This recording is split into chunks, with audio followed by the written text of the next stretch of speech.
Tell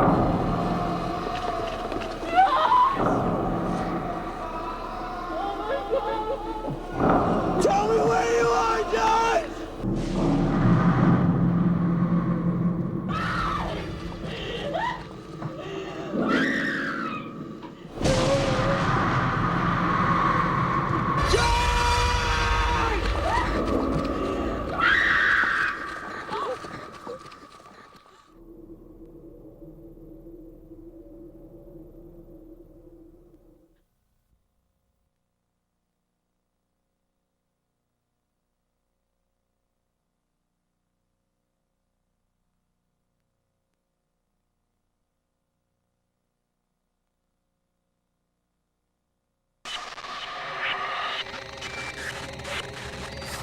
Oh, that was a scary time. History tends to repeat itself constantly, over and over. There are a lot of legends of witches and buried treasure. Going on this whole Blair Witch hunt type of thing. Great opportunity to interview people who had been passing down this legend for a couple of centuries. And I think it's unfair to the three of them. And I think they should have paid attention to their surroundings. You can feel her when you're My up older there. brother, when I was little, used to scare me to death with stories of the Blair Witch. I have no explanation for how this could have happened. Yes, I believe in ghosts. Well, supposedly, according to the story, there was 12 witnesses who observed a ghostly white hand come up out of the water and drag the child under the water. I felt her. I haven't ever seen her, but I felt It'd her. make me stand in the corner, turn to the wall, and repeat Blair Witch 3 times, then hit me with a spotlight, and I'd break down in tears. It's difficult to criticize law enforcement when you've been a law enforcement officer before. He would never leave his family hanging like this. You had those that said, oh, it's a hoax, and even some of them blamed me for being maybe part of the hoax. I don't believe in ghosts and vampires and All communists. deep woods are a little bit eerie, and this one is no exception. It was really strange seeing the footage, very strange. There's something about watching their last days on video and film that I don't know if I can handle. I don't know, I can't speak for Heather or Mike, but I know Josh wouldn't do that. The tapes are a very eerie I thing. don't even like to think of the Blair Witch. I don't want to talk about it anymore.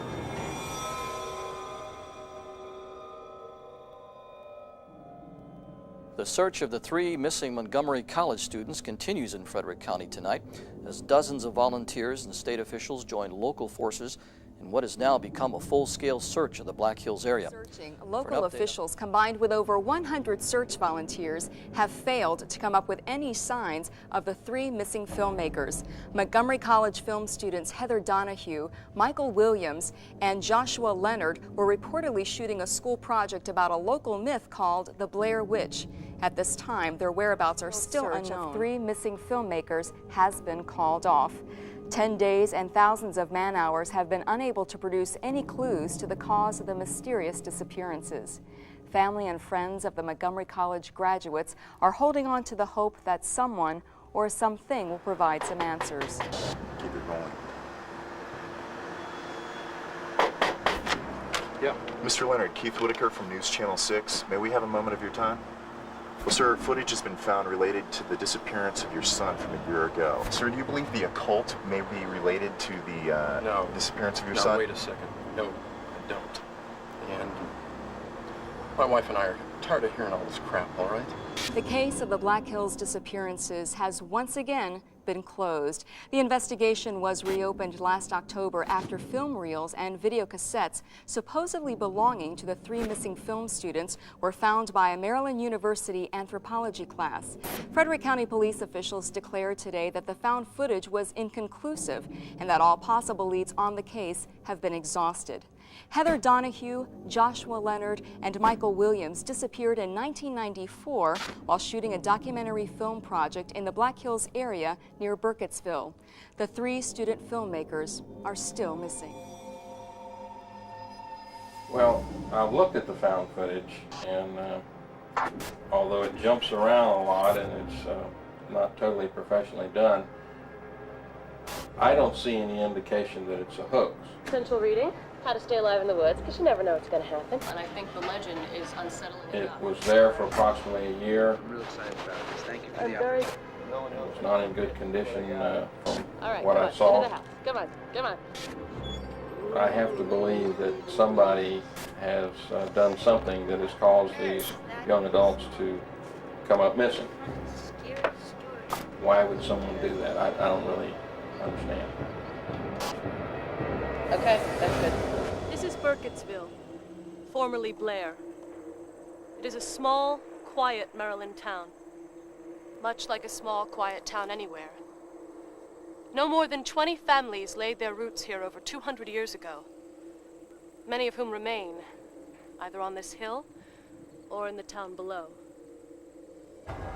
There are an unusually high number of children laid to rest here, most of whom passed in the 1940s. Yet no one in the town seems to recall anything unusual about this time. To us, anyway.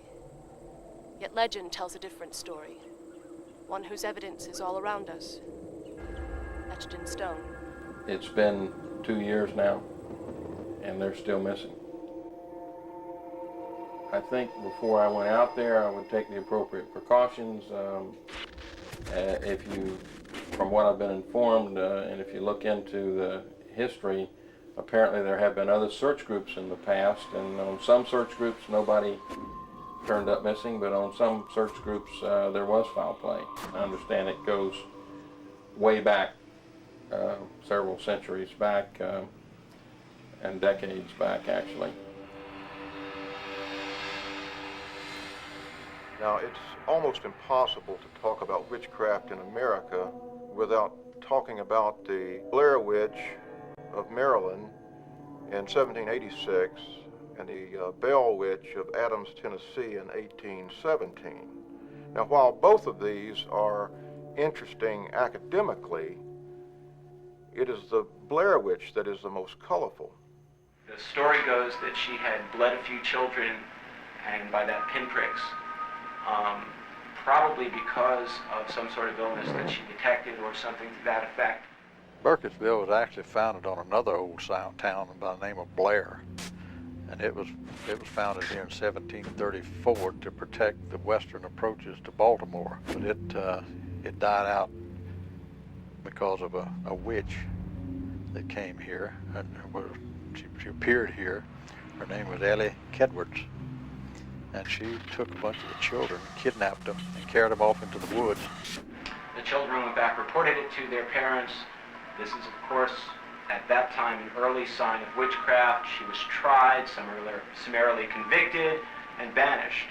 There was a book came out about the witch of Blair. The term Blair Witch was actually coined in 1809 when the book was published. And I had that book here for a number of years, and belonged to the Maryland Historical Society, and they decided they wanted it. It was the only copy there was of it. I have seen this book, and in the book is filled with bloodletting, all kinds of bloody gore, witchcraft, paganism.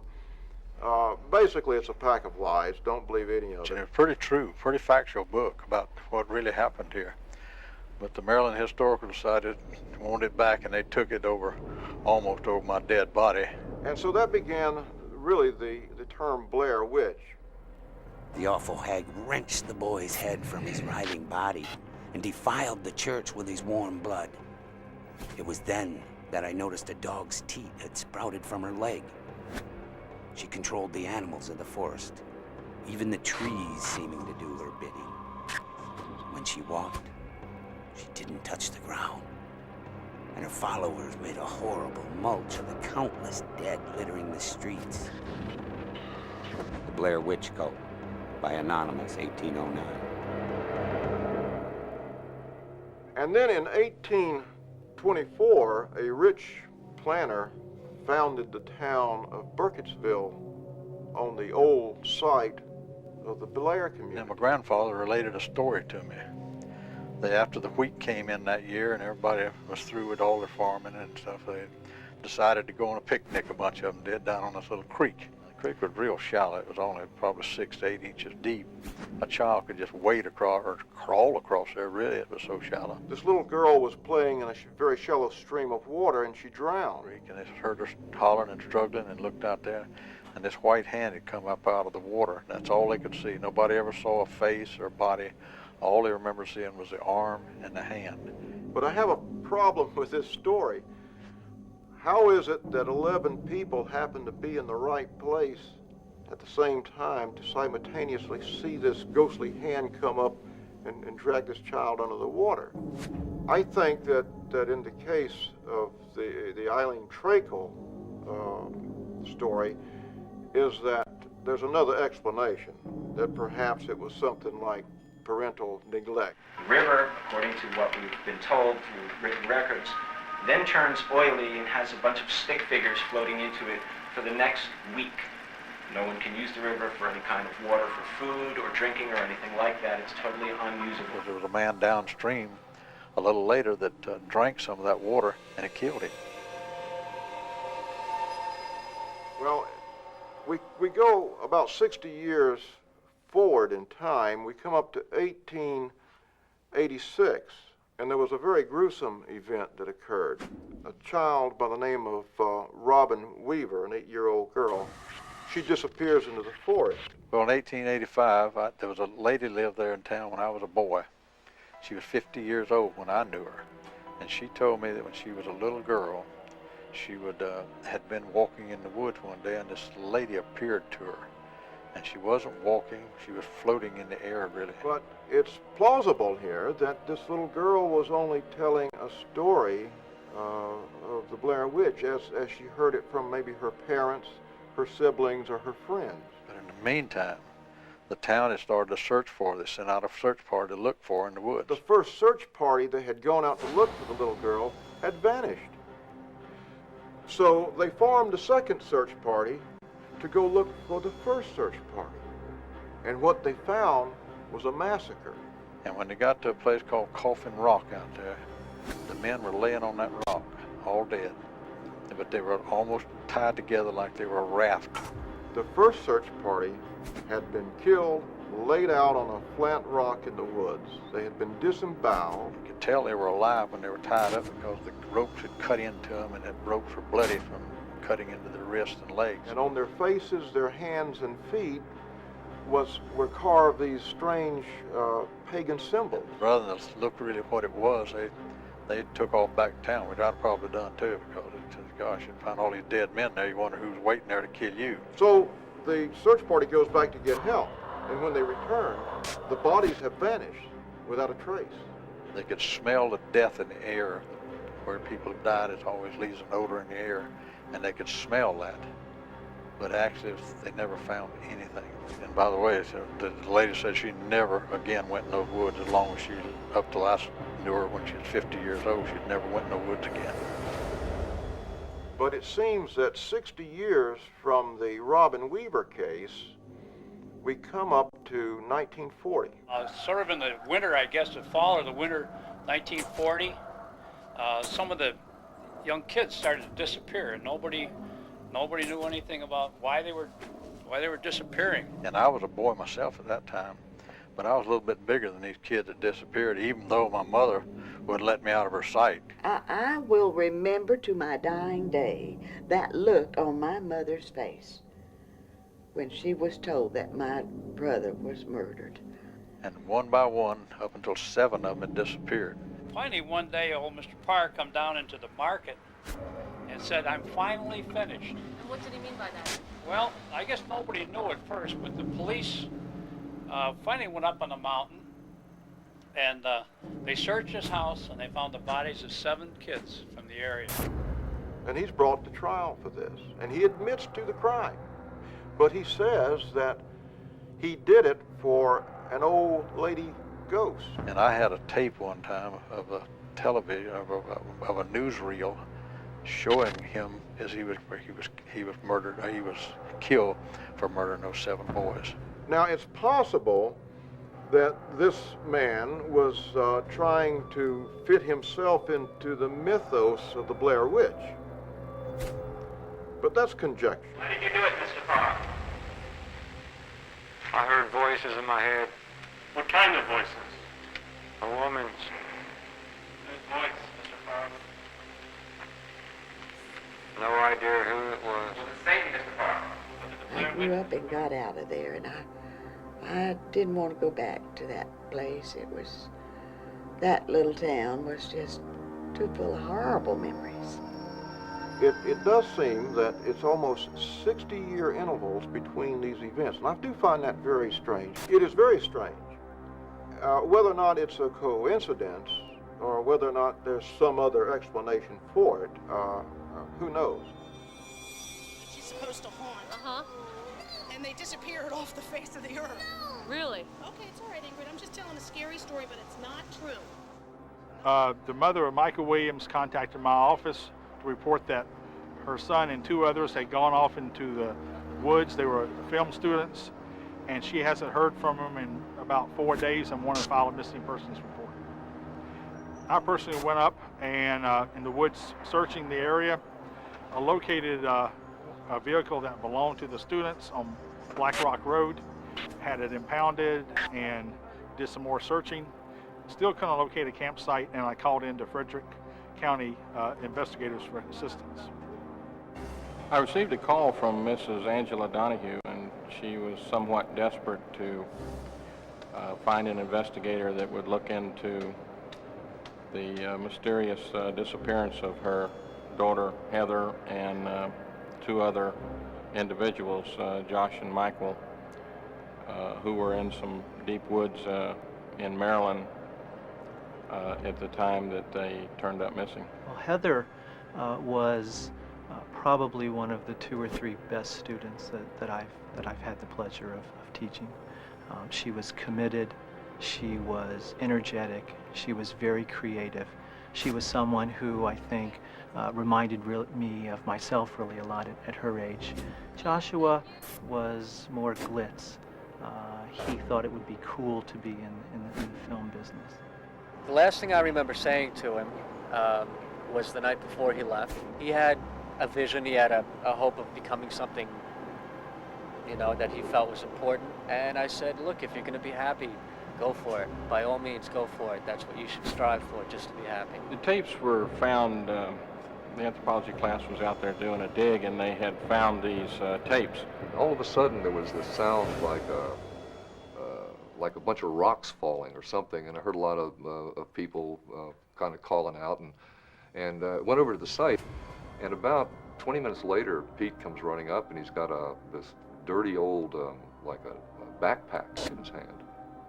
And he tells me that when they were clearing out the debris from where the wall caved in, is he had noticed in the bottom, it would be sort of the interior bottom basement of where the house was, he saw a little like a black belt, he thought, sticking out of the ground. And he kind of dug around there and pulled it out, and what it was a backpack. Sometime later, when the footage was found, the police brought that footage to me and asked me to look at it. All I could really tell them was, yes, that was Heather and that was Joshua. Footage was found allegedly that was filmed by the 3 students. I contacted a local color lab. We got it developed, and I reviewed the film. I checked with some of my colleagues in archaeology, sort of, quietly, if they had ever heard of anything like this.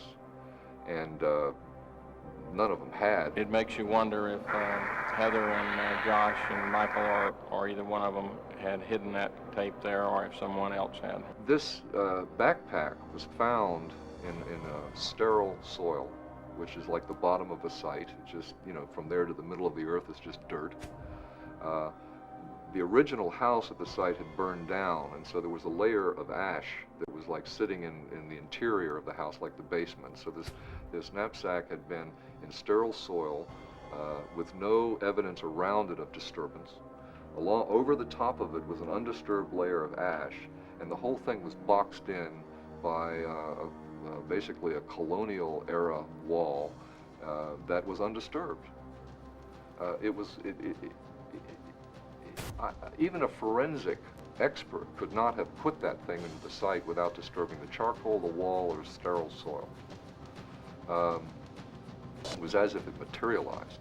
And of course, that's not the language of science, so I just don't know what to say about this, really. And all I found was the students themselves, some scary noises in the woods at night, and a few examples of that, but no concrete evidence on what happened to the students. The tapes show footage of the three individuals that I had mentioned, Heather and Josh and Michael, in situations of fear and being distraught and, of course, screaming for help and so forth. And there's obviously some external factors there that are causing them to be upset, even though you don't see it on the tape. I heard indirectly that apparently on these, what was on these films were something to do with the disappearance of these three film students who had gone up into the mountains to do their project and had never been heard from again. No idea what happened to them. To me, it looks like it's a hoax, but it's a little strange that they've never made an appearance in 5 years. I have a feeling that they were killed, they were murdered, and we should throw this Blair Witch theory out the window. I don't think that's the kind of thing that Heather would have been involved in. It's been several years now. I'd also like to believe that if this was some kind of practical joke, that sometime in the interim, I would have perhaps been let in on the joke. The remote that it's a hoax because of the way the tapes were hidden and the fact that just to view the tapes, they are very realistic, and the tape is from a time period that the students would have been able to have taped it.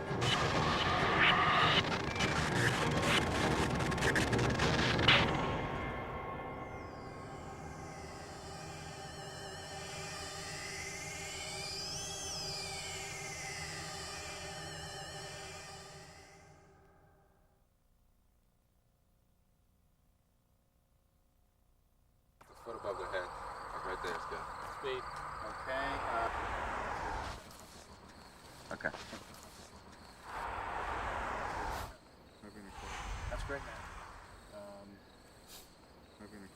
Searcher interview. Camera. Can you clap, buddy, right in front of your face? Okay. Okay, buddy, go ahead, state your name. Hi, my name is Bud Michaels. Spell it Budmichels. I'm Mark Mason, spelling it Markmason. You guys work for the fire department off and on, pretty much? We have a rotation every couple days. Got to sit in, do duty there. So, Bud, how'd you guys hear about the filmmakers? Well, part of the volunteer fire department in Burkittsville, and just seen it on TV, and got asked to, see if we want to help out and volunteer for this, help search, find these folks. They're lost up there. Now, where was the search conducted, pretty much? Back along those woods there, that whole area actually down, whole hill, down to the interstate down there. Did you find any clues or anything like that? No, never saw anything. Some soda cans. That was about it. Crushed beer cans, things like that, stuff to make us thirsty. But nothing really that told us where they were or what happened or anything. Nothing related directly to them that we could tell. How many times did you guys search the area? Must have crossed through it 5 or 6 times over the days a week that we were searching. Yeah, back and forth all the time. Everywhere, about 100 of us. Upon viewing the tapes at the firehouse, was there anything else that seemed a little suspicious to you? Yeah, it's kind of weird, the discrepancy between the number of days that they were supposedly out there and when we started searching for them. It looked like they out there like 4 or 5 days or whatever. It was just kind of strange. It's strange we never ran into them. Yeah, so you're saying that the time they spent out there should have overlapped the time you guys were searching? Yeah, unless that was shot somewhere on like the moon or something, because we had helicopters and search planes. We got out there on Tuesday, and some of those tapes, they were talking about it being Friday already. Really? And it seemed kind of strange that we could have that many guys out there and didn't see them, didn't run into them, they didn't hear anything. If somebody wants to be found, it's strange. You guys seen the tape at all? We kind of seen a couple hours of it through some connections we had at the fire department, because they kept the film in there because it's kind of cool in the fire department there. So we were able to go down there and look some of the footage. Kind of, I don't want to get anybody in trouble, but. So you guys saw the tapes at the firehouse. You saw, like you were saying, a few hours or so Is there any other strange things that you can think of?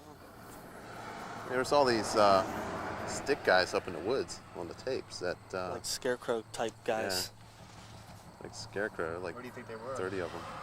I don't know, it might have been some kind of cult thing. Have you been up there recently or at all after that to see? No, I haven't been there in years. Yeah, I used to go fishing with my buddies up there, but we don't really go up there anymore. Just until we figure out what happened. It's kind of like the Loch Ness Monster, you know, you just don't want to go out there in the water until they find out really what the problem or the cause was. Okay, that's a good cut.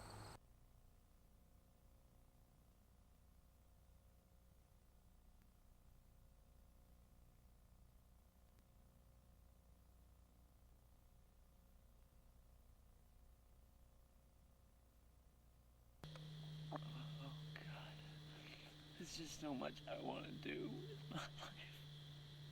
I want to do things. I haven't done anything. This is anything. I haven't done anything.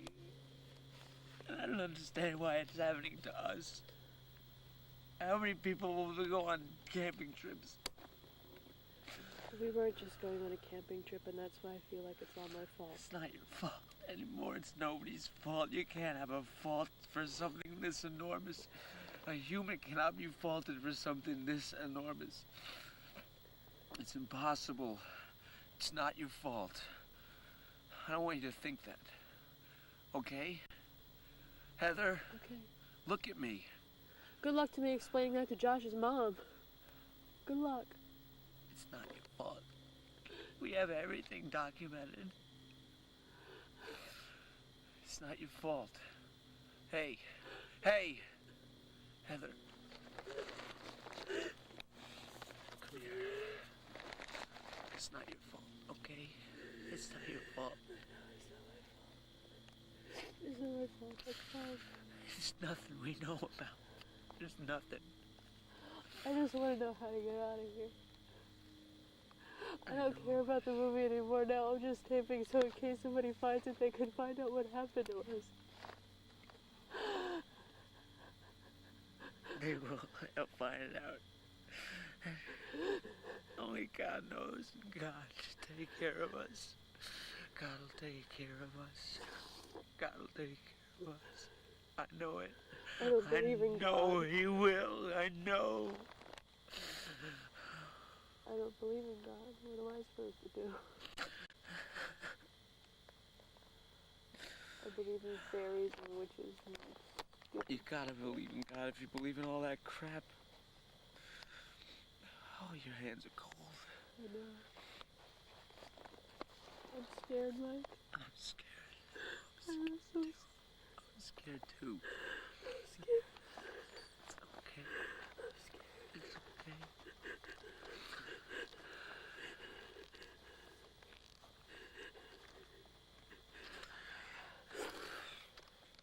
We're gonna shoot some 16 tonight.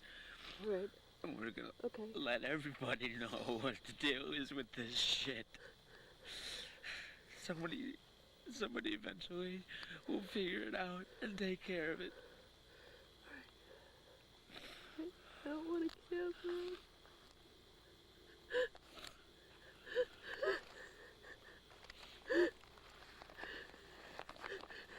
It's alright. It's alright. It's alright.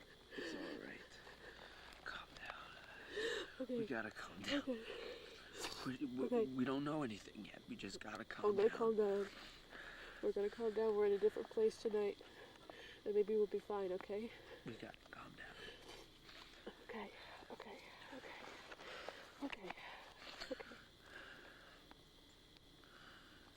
Alright. Let's get the other camera out. Let's lay out the bags. Let's just get our shit together, okay? Alright. We'll put a tarp over the gear. You get the dad out.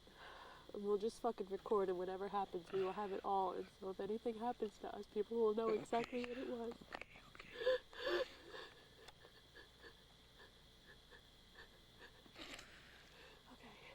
We gotta stop this. We're not done yet. No, we're not. We are all in one piece, and we are fine. We are fine. Might be only two of us, but we're fine.